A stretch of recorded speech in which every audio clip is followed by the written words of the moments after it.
এবারের আইপিএলে ছুটেছে দিল্লি ক্যাপিটালসের ঘোড়া। এখন অবধি 4 ম্যাচ খেলে 4টিতে জয় পেয়েছে তারা। 8 পয়েন্ট নিয়ে রয়েছে লিগ তালিকায় শীর্ষে।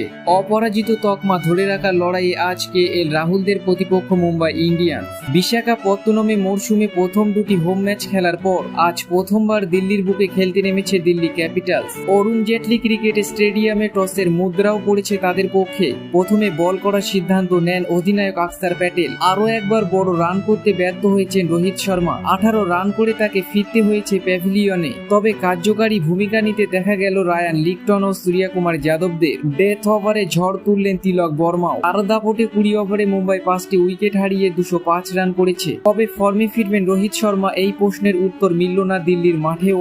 আজ শুরুটা ভালো করেছিলেন, 2টি বাউন্ডারি ও একটি ছক্কা মারেন তিনি, কিন্তু ইনিংস আর বড় করতে পারলেন না হিটম্যান। 12 বলে 18 রান করে ফিরতে হয় তাকে। রোহিত শর্মা রান না পেলেও তার ওপেনিং পার্টনার রায়ান লিকটন কিন্তু ধীরে ধীরে ছন্দ খুঁজে নিয়েছেন আইপিএল এর আঙিনায়। আজও শুরু থেকেই ভয়ঙ্কর ছিলেন দক্ষিণ আফ্রিকার এই ব্যাটার। 25 বলে 41 রান করেন তিনি, মারেন 5টি 4 ও 2টি ছক্কা। শেষমেশ কুলদীপ যাদবের অনবরত এক ডেলিভারিতে ছিটকে দেয় রিয়ান লিকটনের স্টাম্প। অফ ফর্ম ঝেড়ে ফেলেছেন সূর্যকুমার যাদবও। আজ ইনিংসের শুরুতেই বড় শট মারতে সমস্যা হচ্ছিল তার, কিন্তু পরে হাত খুলে খেলেন তিনি। 28 বলে 40 রানের কার্যকারী ইনিংস খেলে যান তিনি। রিক লেটনের মতো তিনিও মারেন 5টি 4 ও 2টি ছক্কা। কুলদীপ যাদবের বলে ছক্কা হাঁকাতে গিয়ে লং অফে মিচেল স্টার্কের হাতে ধরা পড়েন তিনি। অধিনায়ক হার্দিক পান্ডিয়া 4 বলে 2 রান করে প্যাভিলিয়নে ফিরতে হয় তাকে। আজকের ম্যাচে তিলক বর্মা 59 রানের অসাধারণ ইনিংস খেলে যান। তারই জন্য নির্ধারিত 20 ওভারে 205 রান করেছিল মুম্বাই ইন্ডিয়ান্স। এই রান তাড়া করতে নেমে দিল্লির শুরুটা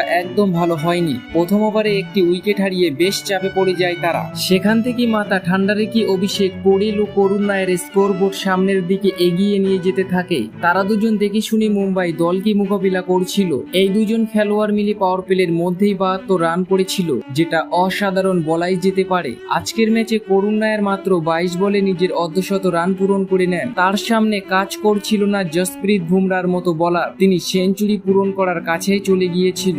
সকলেই ভেবেছিল আজকের ম্যাচে তিনি সেঞ্চুরি করবেন, কিন্তু একটুর জন্য আর হলো না। 40 বলে 89 রান করে তাকে প্যাভিলিয়নে ফিরিয়ে দেন মিচেল স্যান্টানা। তার সঙ্গে অপর প্রান্তে ব্যাট করা অভিষেক পোড়েল 25 বলে 33 রানের গুরুত্বপূর্ণ ইনিংস খেলেছিল।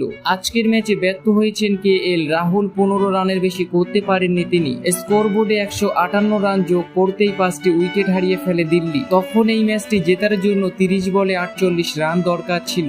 আজকের ম্যাচে ব্যর্থ হয়েছেন অধিনায়ক আকসার প্যাটেল। 9 রান করে প্যাভিলিয়নে ফিরতে হয় তাকে। সকলেই ভরসা করেছিল ট্রিস্টান বয়ের উপর, কিন্তু তিনিও সবাইকে নিরাশ করেছেন।